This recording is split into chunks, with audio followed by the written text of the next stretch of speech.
नमस्कार दोस्तों, सभी व्रती महिलाओं को करवा चौथ के पावन पर्व की हार्दिक शुभकामनाएं। माँ करवा आप सभी के सुहाग को लंबी आयु प्रदान करे। सुख, सौभाग्य और समृद्धि से आपका परिवार सदैव भरा रहे। ऐसी शुभकामनाओं के साथ आइए सुनते हैं करवा चौथ की पौराणिक कथा। बहुत समय पहले की बात है। एक साहूकार के 7 बेटे थे और उनकी एक बहन करवा थी। सभी सातों भाई अपनी बहन से बहुत प्रेम करते थे, यहाँ तक कि वो पहले उसे खाना खिलाते और बाद में स्वयं खाते थे। एक बार उनकी बहन ससुराल से मायके आई हुई थी। शाम को भाई जब अपना व्यापार व्यवसाय बंद कर घर आए तो देखा उनकी बहन बहुत व्याकुल थी। सभी भाई खाना खाने बैठे और अपनी बहन से भी खाने का आग्रह करने लगे, लेकिन बहन ने बताया कि आज उसका करवा चौथ का निर्जला उपवास है और वह भोजन सिर्फ चंद्रमा को देखकर उसे अर्घ देकर ही खा सकती है।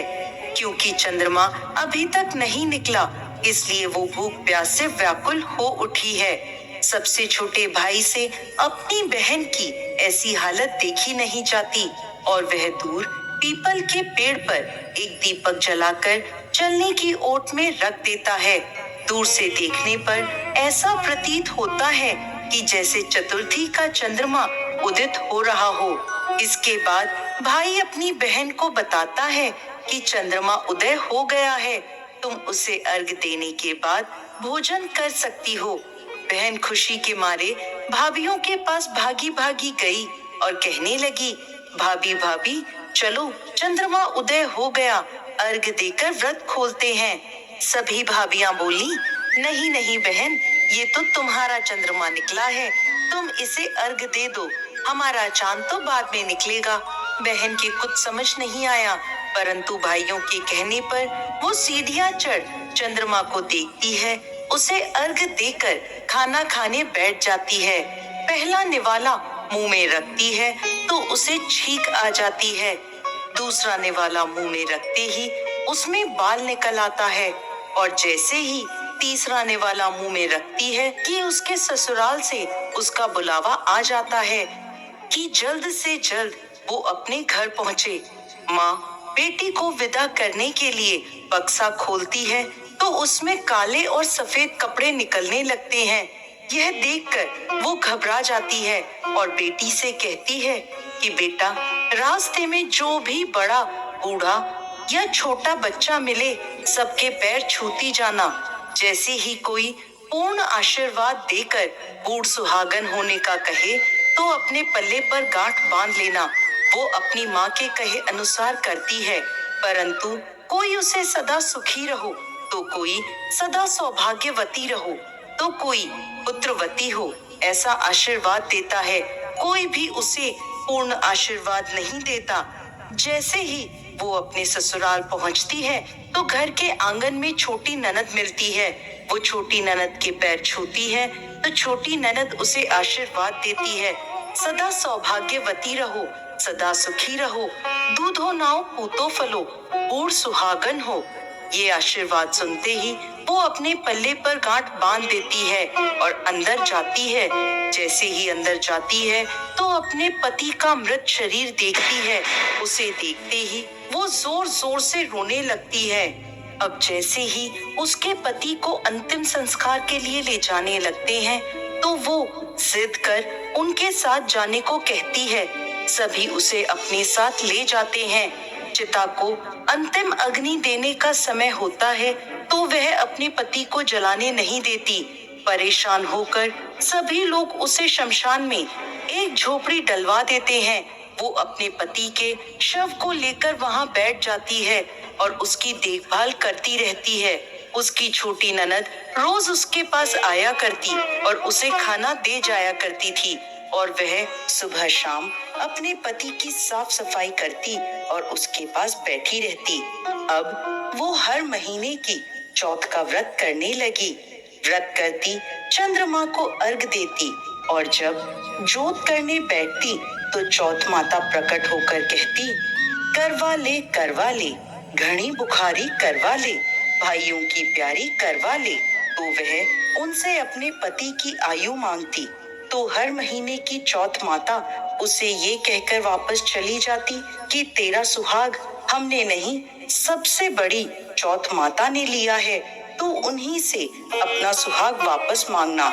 ऐसे ही अश्विन माह की चौथ आई तो करवा उनसे कहने लगी, माता मैं 12 महीने से यहाँ बैठी चौथ का व्रत कर रही हूँ, अब तो मुझे मेरा सुहाग वापस लौटा दे।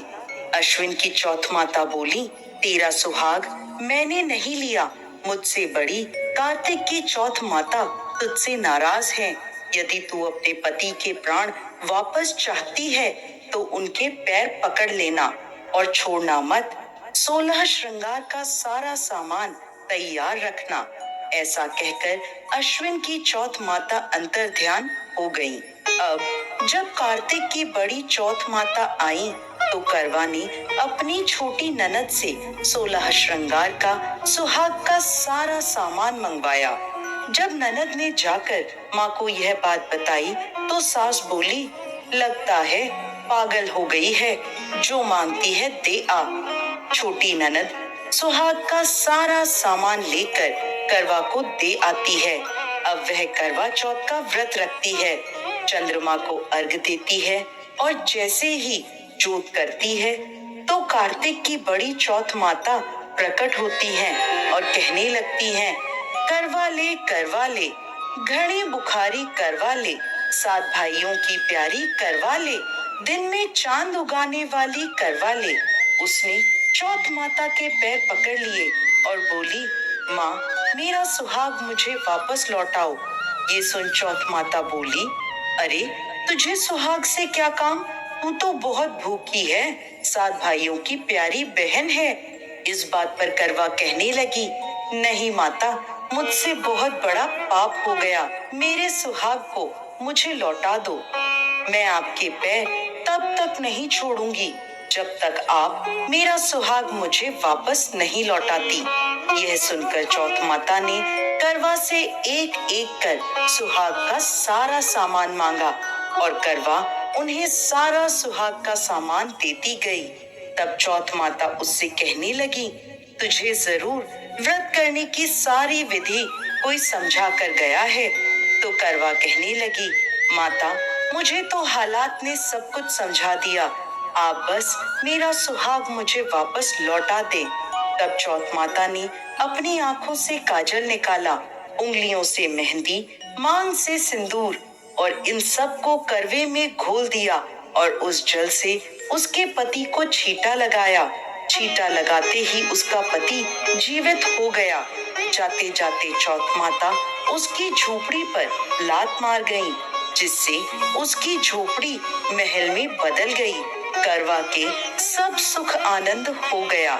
शाम को जब छोटी ननद भाभी के लिए खाना लेकर आई तो देखती है कि भाभी की झोपड़ी तो कहीं है ही नहीं। उसकी जगह एक बड़ा सा सुंदर सा महल खड़ा है। उधर खिड़की में बैठी करवा छोटी ननद के आने की प्रतीक्षा कर रही थी। छोटी ननद को आवाज देकर करवा दौड़ी दौड़ी उसके पास गई और कहने लगी, देखो बाई जी, आपका भाई जीवित हो गया। घर जाओ और माता जी से कहो कि गाजे बाजे के साथ हमें लेने आए। छोटी ननद दौड़ी दौड़ी माँ के पास गई और कहने लगी, माँ भाई जीवित हो गया। माँ कहने लगी, अब तक तो भाभी ही थी, अब तेरा भी उसके साथ साथ दिमाग खराब हो गया है। तो वह बोली, नहीं माँ, मैंने अपनी आंखों से देखा है, भाई जीवित हो गया है। ये सुन माँ और बेटी दोनों गाजे बाजे के साथ अपने बेटे और बहू के पास पहुँचे। बेटे को जीवित देख सास बहू के पैर छूने लगी और बहू सास के पैर छूने लगी और कहने लगी, माताजी देखो, आपका बेटा जीवित हो गया। तो सास बोली, बेटी मेरा बेटा नहीं, तेरा पति जीवित हो गया। मैंने तो साल भर पहले ही इसको अंतिम विदाई दे दी थी। ये तो तेरे भाग्य से वापस आया है। हे चौथ माता।